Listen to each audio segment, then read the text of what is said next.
Good morning, everyone, and welcome to From Darkness to Love and Light. Today, I have a guest. Her name is Lynda Henderson, and we're going to be talking about a bit of a tough subject. Both of us are moms who have lost an adult child, and Lynda lost her daughter Andrea on December 20th, 2011. Um, from a tragic car accident. And Lynda has gone through a ton of stuff on this road to recovery. And one of the things that she's done, which is just incredible, and I've had the opportunity to read it, is written a book called The Road of Love and Hope. And we were just talking before coming on and recording this. I'm not sure whether this is actually going to record or if I'm going to be able to upload it as a video. But in case I can, I want to show you her book. But the title of the book, as I say, is The Road of Love and Hope and the Journey of Child Loss. And this is the picture of her book right here. And what an incredible read.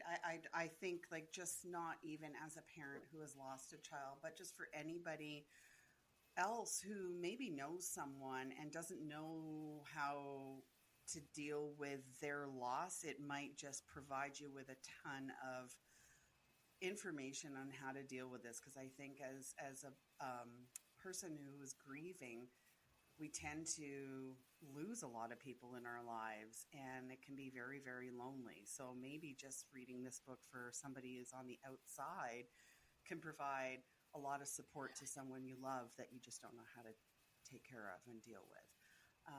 So I think from that right now, I just would like to welcome Lynda to the show today. Hi, Lynda. Hi, thank you for having me. It's a privilege. Aw. Yeah, as we were talking, it's not a place that we, want to be, but we're here and we're blessed to be here and share our stories and hope that we can help support other people.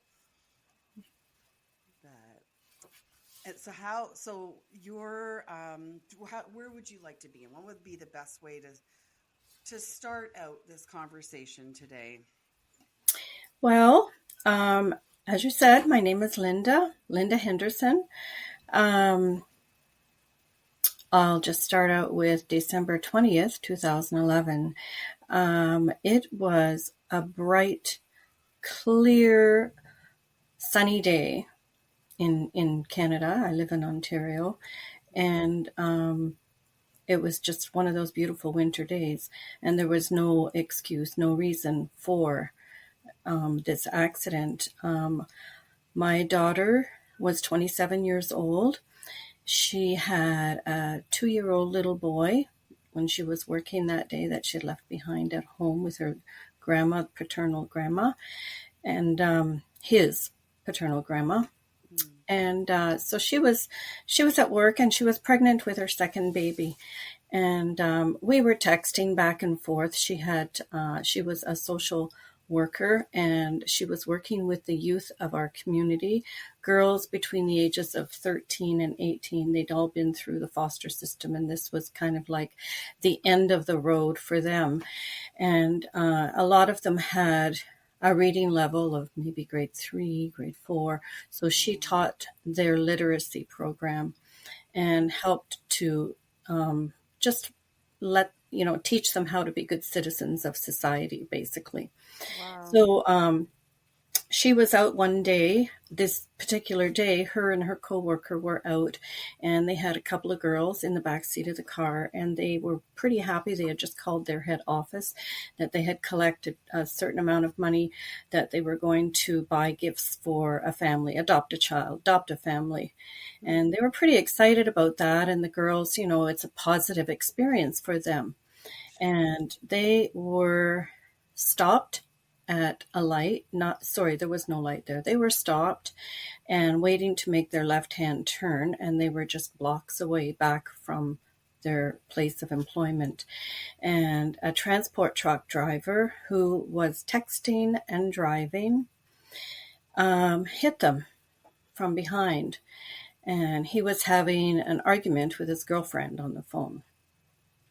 So he hit them, pushed their vehicle into the oncoming traffic where they were hit again and T-boned. And Andrea was a passenger, and so the driver, her coworker, and Andrea were both killed instantly. The other two girls were very critically injured, and they're alive, but they're living with all their disabilities. And we were texting and, back and forth. So she had the kind of job where we could text. And then, I knew that if she couldn't talk, she'd just clearly say, "Oh, Mama, I can't talk." And then I might not hear from her for the rest of the day. Right. But my texting messages had stopped, and it was very abrupt. I think I had asked a question or she asked a question, and then there was no response. And I knew something was wrong. And that was about 12:30 in the afternoon. I was shopping at the mall 10 minutes from where it happened. Had no idea that it was happening. And then, of course, as the afternoon carried on, the anxiety started to build because I still hadn't heard from her. And it was just, mother knows, it was just unusual. I wonder why she hasn't texted me. And then when it came to her to pick up the time for her to pick up her son, she hadn't picked him up and her husband hadn't heard from her. We knew then something was really, really wrong.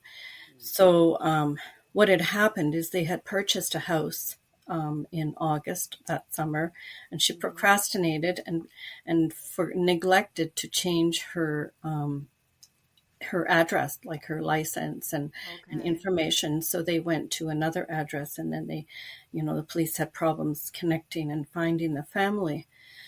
So we didn't find out till it was about 6:00 in the evening, but I had left the house about 5 and said, "I can't take this not knowing anymore. I'm going to her place of employment." Right. I was being irrational at this point. Didn't make any sense, but I was going somewhere. So I headed out on the highway. And then I came to the sign for her road, and it said Canifton Road closed. And I knew then. I'm like, okay. And right after that, my phone rang, and I pulled over. I didn't have the hands free at the time, and it was my husband. And he said, "You need to come home. The police are all here."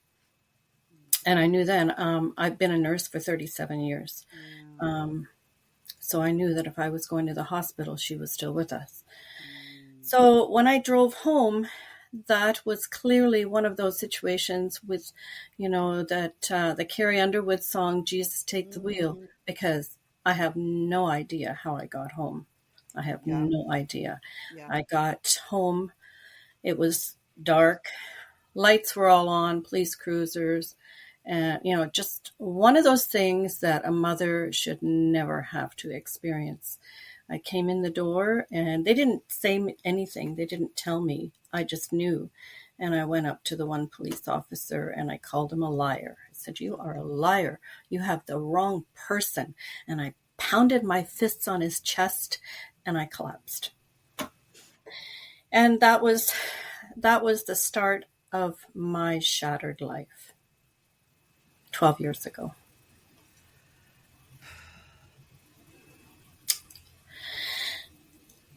Sorry. It's just, yeah. So I'm hard. sorry. Oh gosh, it's okay. I figure this will happen. Just love for another mom, like that. Well, I understand. Yeah, it's devastation, right? Yeah. It's devastation. And how do you move forward? How do you ever live through that, right? At that moment, I didn't think I would live. I wanted to die. I wanted to be with her wherever she was. I wanted to be with her. Yeah. And I mean, especially for yourself, I think, being a nurse, all your life or whatever. I mean, 37 years is a really long time of being a nurse. And just that whole lifetime of just giving care to other people and trying to help people survive and stuff. And, that would be your thing, would be just like, no, no, no, let me go fix her. Let me go take care of her. Let me Mhm. get her better, like, Well, I mean, that's the instinct of a mother, yeah, like I can fix this. There's something wrong. I can fix this because that's what we absolutely. do. Yeah. And then, like you say, I spent 37 years caring for other people, solving their problems, helping to make them feel better. Yeah. And yeah, this was a situation where I had no control of. And yeah, so um, distracted driving is a very important issue with me. It really touches a very sensitive nerve. And in reading the book, Lynda, the driver walked away. Yes. Um, it took 3 years. So I've learned since I've written my book. Um, of course, I've learned a lot of things. So I'm on a road of self discovery, and it's like I'm Yeah. learning new things every day because I'm talking more about it with different podcasts, and it's like light bulbs are going on. And I've Right. learned that for 3 years I didn't really grieve Andrea properly. Well, I didn't grieve her because there was so many things happening. I had complicated grief. They call it a different name now, basically the same thing. And so I had the trial for 3 years Hmm. that was always on the radio locally.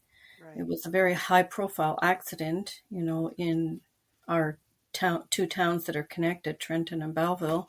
Right. And I also had a trial that took 3 years. They were both around the same time, for my grandson, because her husband decided that we didn't need to see our grandson anymore. Hmm. And meanwhile, I babysat him. It was the two grandmothers that were babysitting him. I Right. worked, but I would on my days off, I babysat. And then when I Right. was working, she babysat. And then all of a sudden, I can't see my son. If I could, Oh. my grandson, if I couldn't see him, then I told my husband, if I'm just going to die, he's my only Yeah. little piece of Andrea. So Yeah. for 3 years, we had those two battles.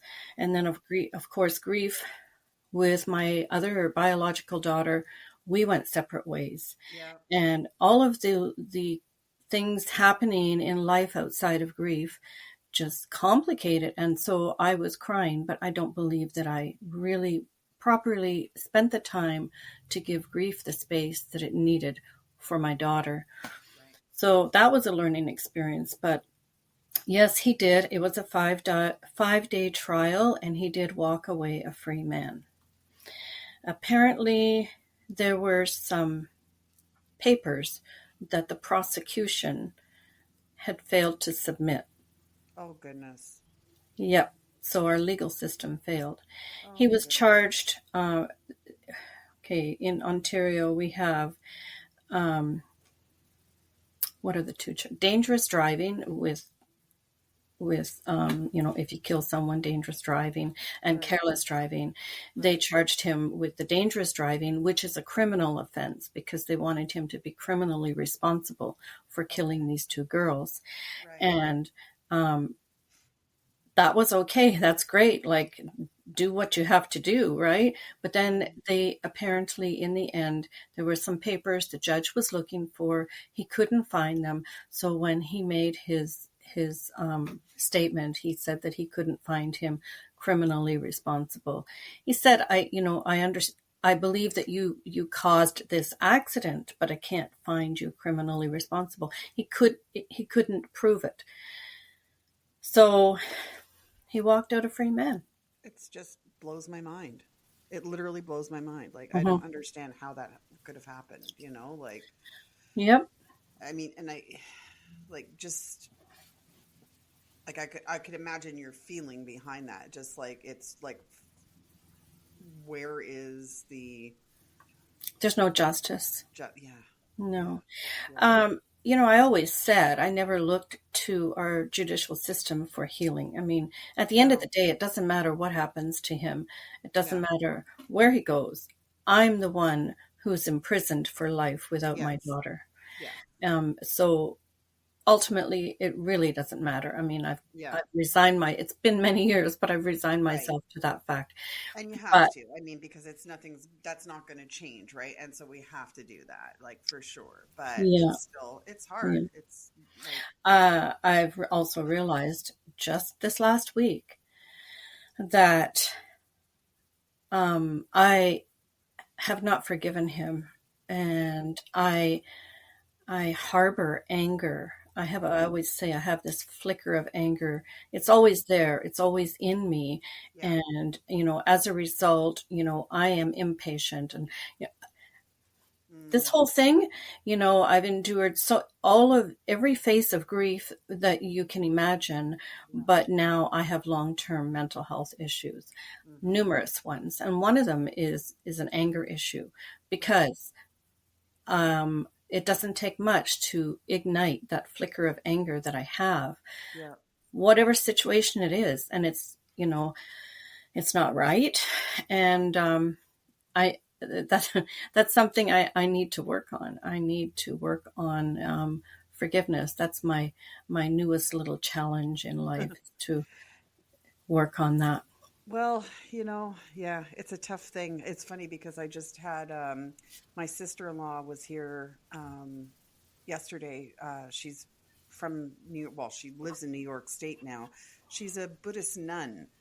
And ironically enough, she came to our house I think it was like a week and a half after Ryan passed away, and it was like kind of like really good to have her, and it was like I really Mhm. feel like that she was supposed to be here to help me through that time or whatever. And then she was here yesterday, and we were talking about forgiveness, and I said, there's certain things that have happened in my life that I feel like I need Mhm.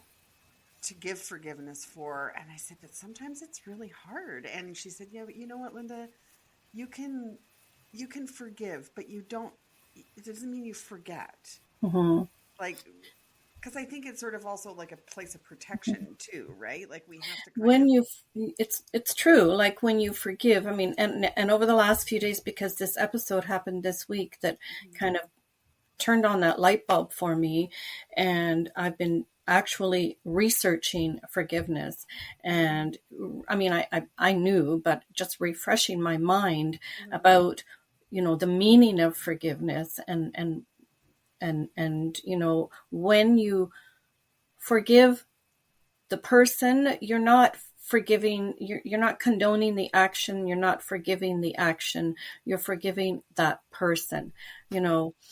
And I was talking to my granddaughter when I was had that episode happen this week, and she said, Nanny, I am sure that he didn't set out that day to say, I'm going to go and kill two people. yeah, That was not his intent. right, He went out to work that day just like everyone else. hmm, hmm, And it just so happened he made a mistake.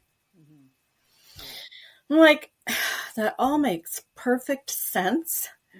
Now it just needs to sink in. exactly. I know we know these things that are like, okay, yeah, I get it. It still doesn't help, but all right. Yeah, it's so Oh, true, right? yeah, I know. And, it could have been me. It could have been you. I mean, I Yeah, don't text and drive, but, yeah. I must admit that before this happened, Mm, um, I would pull over because I did community nursing. I worked for mm, VON, and I okay, would pull over to in those days, I didn't have a hands-free vehicle. So right. I would pull over to have my conversation, which I had to have many times with head office, where I'm going, people calling, wanting me Yeah. to come sooner, all that kind of stuff. Um, but occasionally I would pick up my phone and try to read it. And, I would have my phone in my hands, right? Right, And right, so those are moments that I have to realize I could have done something. right. Of course, since then, it's like it's reality with me. So Yeah. I don't touch my phone. I have hands free. And if I see someone driving and they have their phone, like Mm, there goes that that anger. Like trigger, I yeah. go into, I remember one day about 3 years in, I was stopped at a stoplight, and there was a car, the light was green and the car ahead of me was not moving. Mm-hmm. And then I stayed there, and then the light was green, and then it turned red again. And I'm like, why isn't that car going? And then I could see through the windows that he was on the phone. Do you know, being stupid, I got out of my car. Mm. I went up to his window and I said, what are you doing on that phone? Do you not see that light? Typically, that's what happened. Anyway, I'm losing my mind. And I Yeah. got back in the car and I phoned the police, and the police said, did you get his license number? And I said, no. He says, well, that was a really bad move on your part. You should never do that. Mm. Like, you see, so I know. that was just my reaction at the Of time. course, and it makes total sense that you would do that. It's understandable, and it's, Yeah. you know, like anybody would understand why you would do that. Like, you know, Yeah. was it right? Okay, maybe not, but whatever. Yeah. It's freaking understandable. I would never do it again. But No. at that moment, I just, I know. I've learned since then how to control my anger, right? Right. But at that time, I'm fresh in the in my grief Yeah. and suffering with pain from this situation, and to see this happening. And even now, when I see people using their phone, I take a deep breath and I have to look the other way. I just can't deal with it. I know. But Yeah. that's our society, and that's actually I'm looking to start a foundation, and that I'm trying to decide really which direction to go with the foundation, whether it's distracted driving or I have another idea on the back burner, so we'll Right. see what happens there. And I think that's the thing, is that, it's like myself. I feel like since Ryan passed away, like I'm just trying to find all these things to do that help other people, right? Like whatever we can do, we're just, it's an important, it doesn't mean that everybody who has gone through what we've gone through has to be in a place where we're able to help other people or what have you. Like, you don't have It's to go about towards that, but it's about honoring your child too. right, exactly. So it can be whatever way it makes you feel better, whatever Hmm. whatever way to help you heal. Hmm. For It can be me, the small, minute things, honoring your children or your loved one does not have to be big, like writing a book or starting a right? foundation or starting a podcast. Not everybody can do the same things. No, And that's right. so honoring your child can be as simple as sitting and looking at their pictures that cause tears, but you're honoring them by keeping them alive in your heart, or talking about them over coffee with a friend.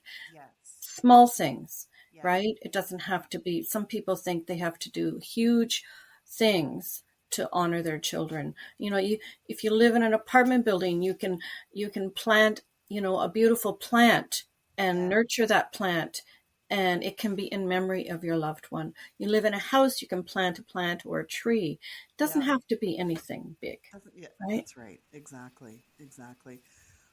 Something that you just said just made me want to talk about that. Like like having coffee with a friend or what have you. How did you find after? I mean, I know you were busy, obviously, with both those, being in the legal system for 3 years or what have you, probably taking up a lot of your time. But how did you find your friendships went? Like, did you find?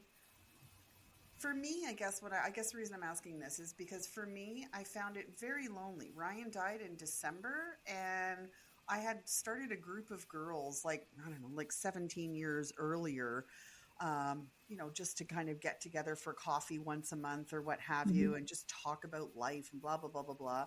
So we were close. And after he passed away, I didn't hear from anybody for like, well, at all. And I was like, okay, this really sucks shit. That that's really sad. It was And it terrible. happens a lot. Yeah. And I think it happens because people just don't understand, and they can't deal with it, and society, of course, again, another part to that is society says, you take so many days off work, whatever, whatever. Oh, And yeah. then, you have people surrounding you in those first few weeks Mm-hmm. or months. And then gradually that, they just go off in their own direction Right. and they go back to work, they go back to their life. And you're supposed to do the same thing, Which is ridiculous. right? Yeah. But people don't understand that, this is a lifelong pain. It is. This And is I a think lifelong struggle. I don't know how you feel, but I feel for me, if I have a friend, like I have a great friend who she actually was a nurse for, I don't even know, 35 years or whatever too. So these wonderful nurse girls, um, they just get it. But she would just like, she would call and just check in or whatever. Or I would call her and I would like, I think all I had to do was just say Ryan's name. I would say something about, oh my gosh, I remember when Ryan would do this or whatever. And I might cry for a minute and then the subject would change. I just needed to say his name to someone Hmm. to validate that he was here. He existed. Of course. And I think that that's the thing, is that a lot of people, they get so uncomfortable when you say the name of someone you've lost or And whatever. they're worried. It's so crazy, really. They're Mhm. worried that if they talk about your child, that you're going to cry. Well, we cry anyway. We cry Right. all the time. So We you're don't not laugh. making me cry. Yeah. We cry Right? and we laugh. And Like and it's little do they know that saying your child's name, you say their name, someone else says their name, that is music to a abs- mother's ears. absolutely. And that's really what I want to just put out there and make people really understand. If Hmm. you can do anything for somebody that's grieving, it's that. Say their child's name and Absolutely. and just let them talk about them. Hmm. They may only have to talk about them for like 2 minutes or 5 minutes or whatever. Just let them be. You don't have to even say anything, Hmm. and then that just allows that, Hmm. oh, okay, they can breathe again. It Or just, tell a story.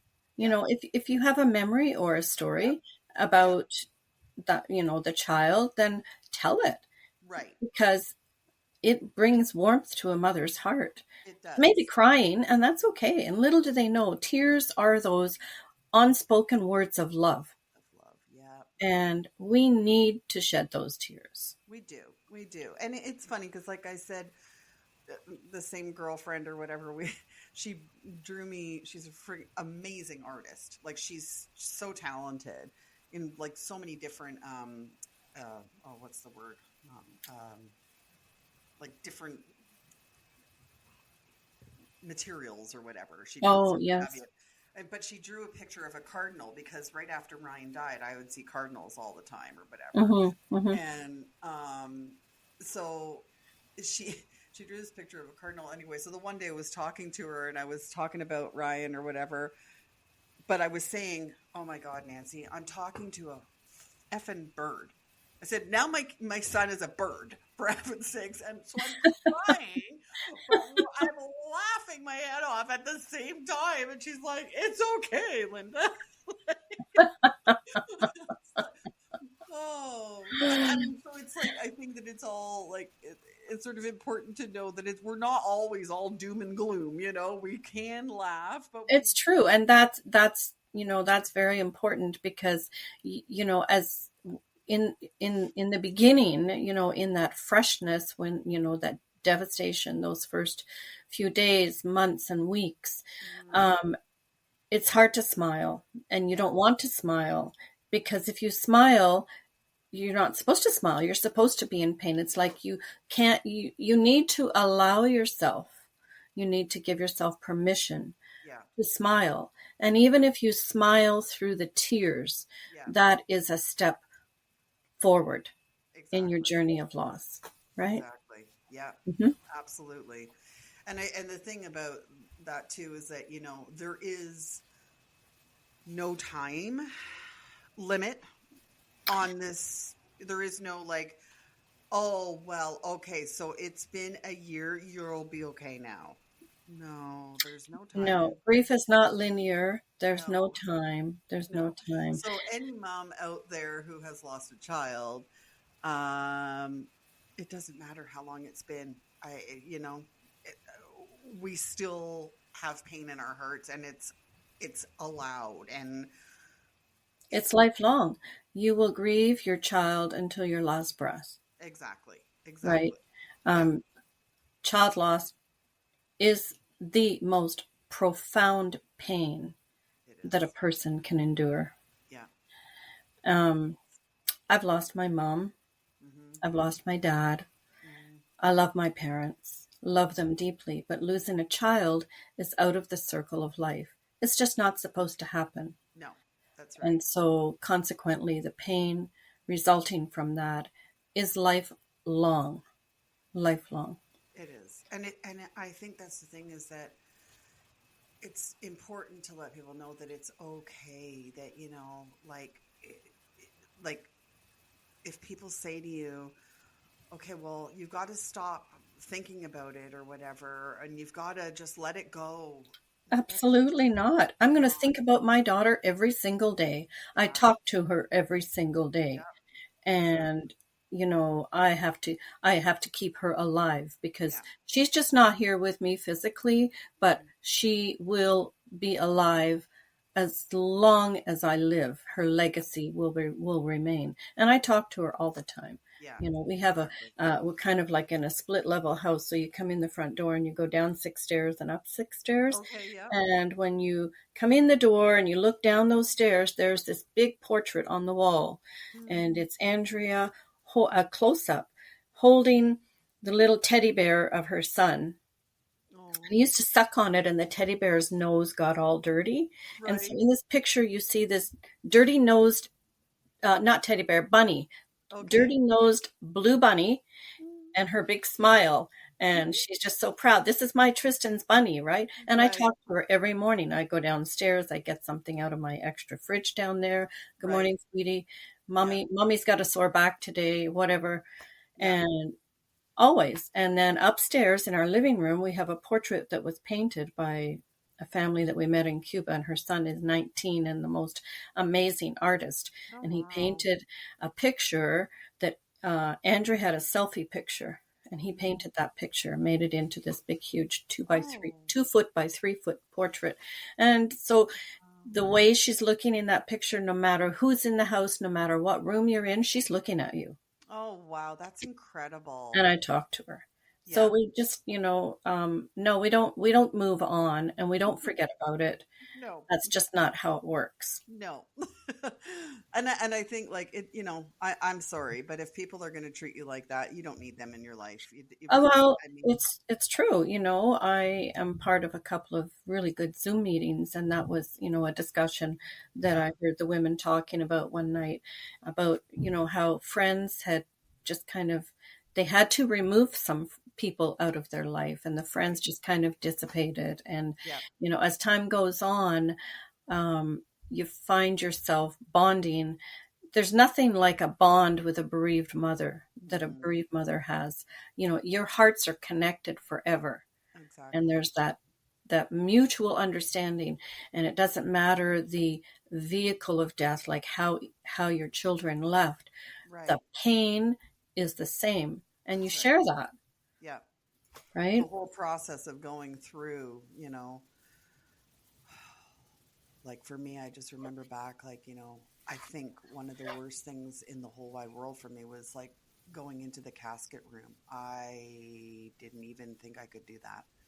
Oh, And yes. that was just like, Traumatic.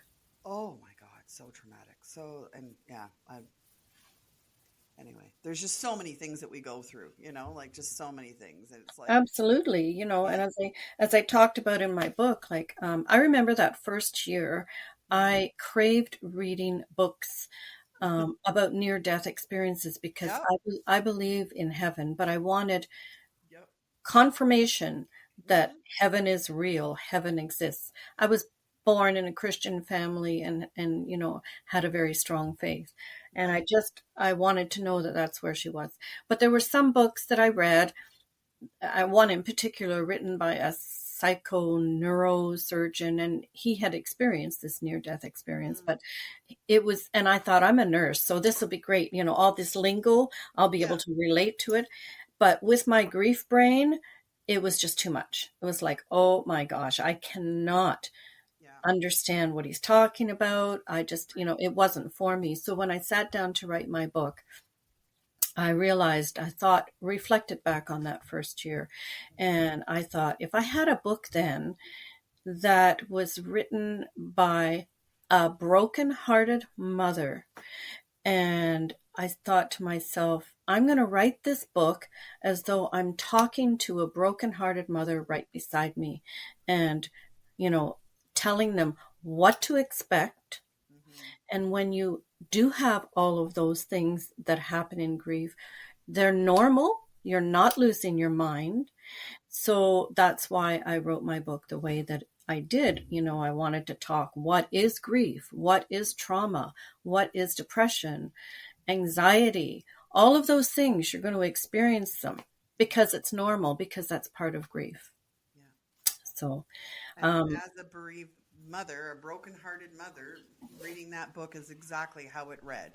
It's what your intent was, exactly how it read for me. And mhm. I'm grateful that I had that because I too was in the same position as you. Like, I bought every book on grief and loss and just all of that in the very beginning. And I don't remember any of it. I remember like reading the steps and go, okay, so I'm in this phase right now, and then this will happen next. And Yeah, yeah. there's, you know what, that's all. There's no It's pattern. just, it's like when we have our child, raising a child, there's no manual. No. You just have to kind of go with it. So when you're immersed into this grief world of child loss, Yeah. there's no manual. Right. And, in the beginning, I didn't know anything about grief. I'd Mm-hmm. experienced grief with my mother, but that was completely different than what I was feeling, what I was going through. Yeah. And so if I had someone then to tell me, you're going to get depressed and Yeah. depression is okay, That's and right. just to tell me that I wasn't, because I really thought I was losing my mind. I really thought Right. that Exactly. And I that's told so them important that to know that, right? Like that yeah, these things that you go through are, it's normal. it's normal. It's part of the process, and Mhm. it may not be exactly like this for you. You might have a different. You might Mhm. stay in this, you know, state for longer. It might be less. Mhm. If there's no, it's like labor. The Yeah. labor that we have of our children. No two labors are alike. It's No so two. individual. Grief is as individual as our fingerprint, Exactly. right? It's Yeah. different for everyone. And I do not believe that there are stages.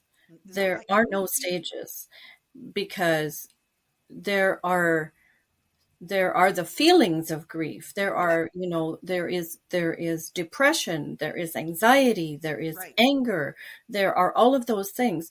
And I don't call them stages because you're not going to go through that stage and then you're over, you're done, and I'm going to move on to the next Exactly. stage. Oh my God. Thank You you, can Lynda. experience all of those feelings in one day, and then 10 years later, experience the same feelings all over. Yep. Like, I'm sorry, but that's just the way it is. It is. And it's so true. And it's like, I mean, it's like the whole, I don't understand why it's so regimented, this whole like grief thing. Mhm. And it's so like, uh, like we're supposed to follow this pattern of these Mhm. Mhm. stages. And Yeah. there's so many people out there that promote that, the stages of The grief. doc, yeah, yeah. The medical world, that's Right. what they try to, But there is, I push mean, on you.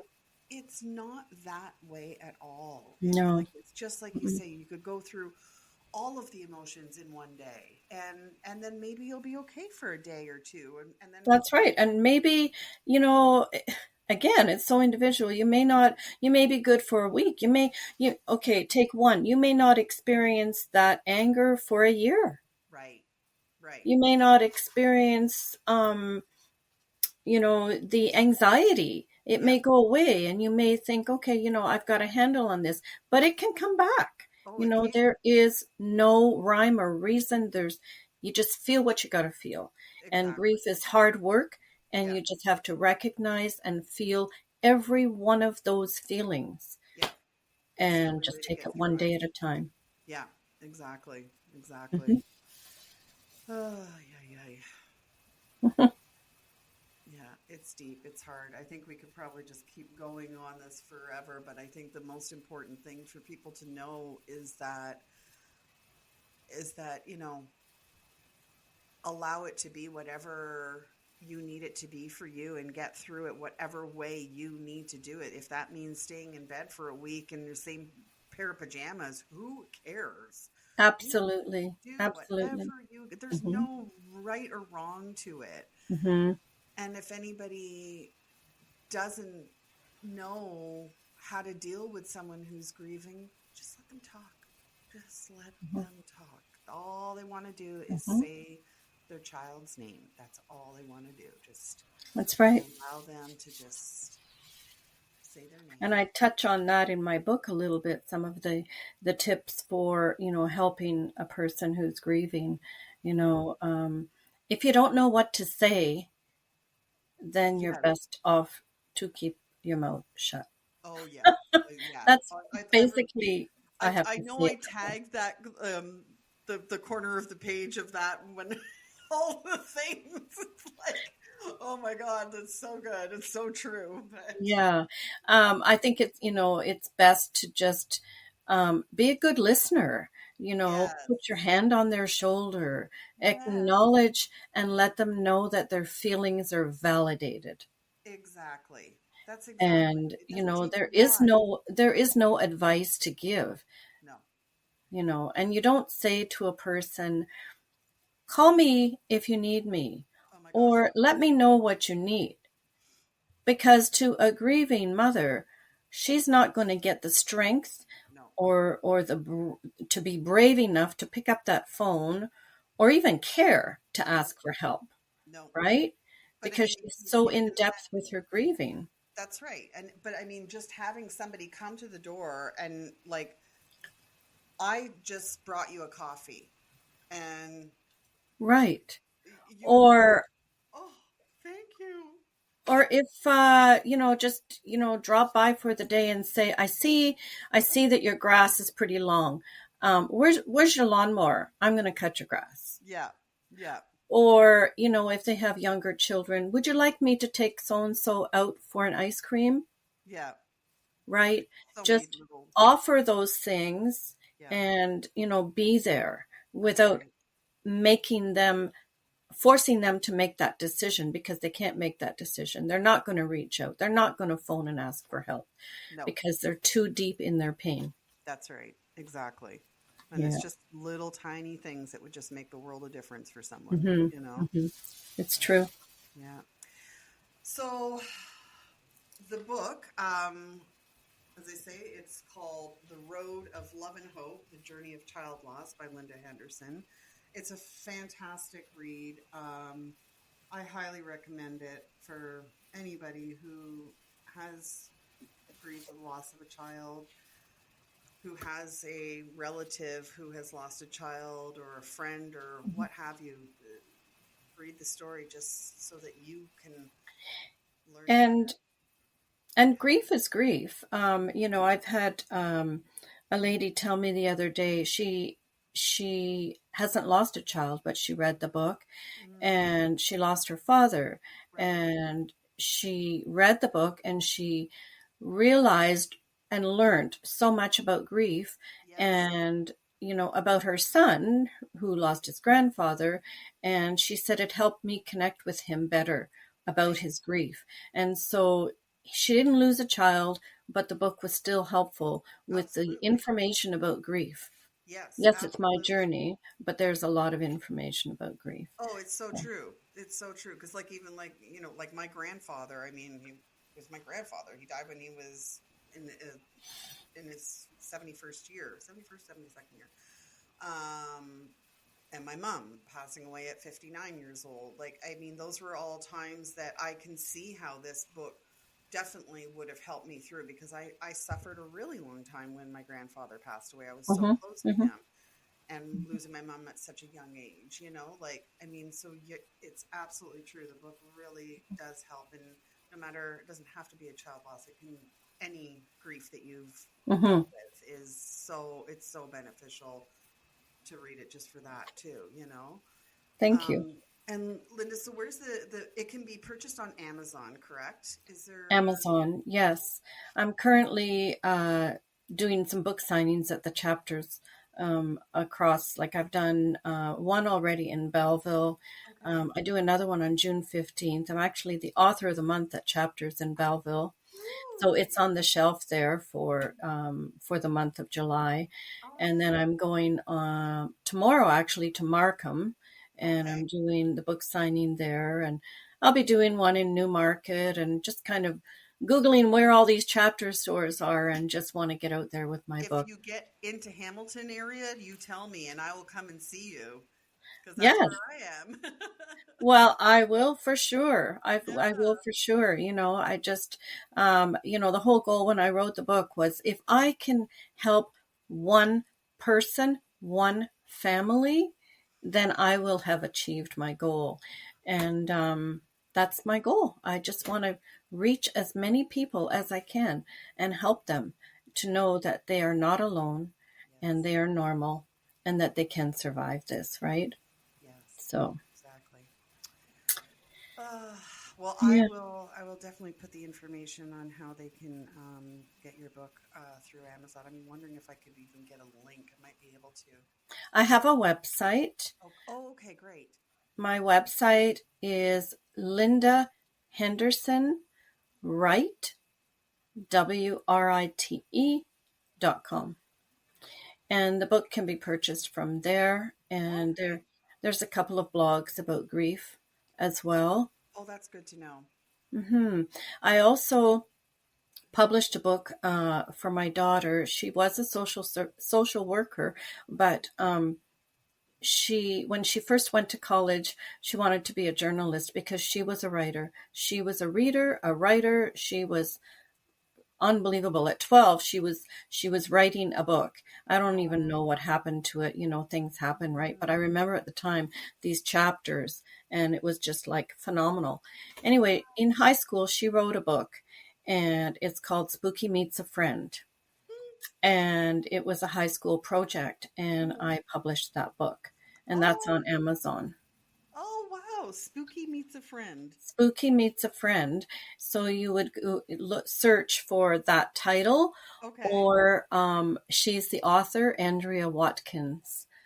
Okay. And it's a book for children between the ages of, I'd say, I don't know, 3 to 7, where they're starting to learn. It's a delightful little book about a black cat that learns how to share.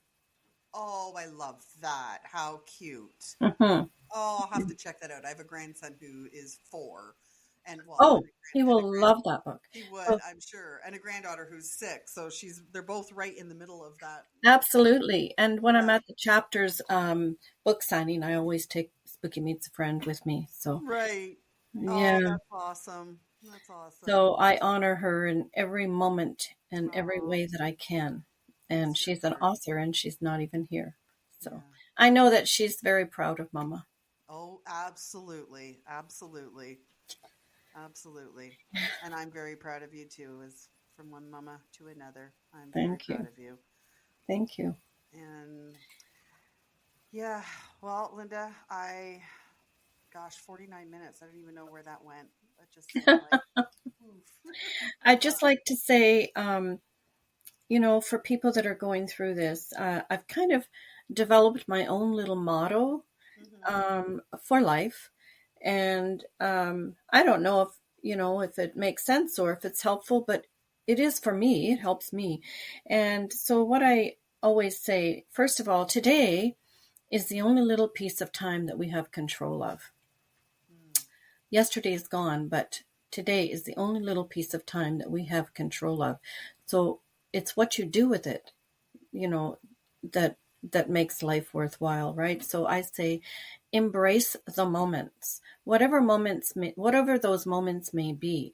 If it's a moment where you're on holidays, I take pictures of everything, pretty little weeds that are gorgeous. Embrace the moments.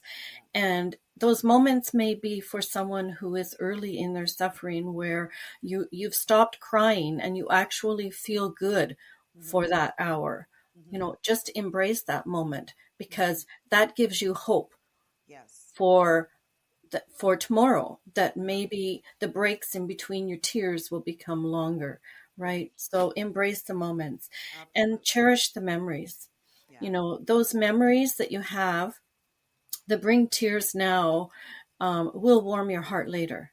Yes. So, and even if you look at pictures or think about those beautiful memories and they bring tears, you are blessed to be the mother of your child, right? So cherish the memories.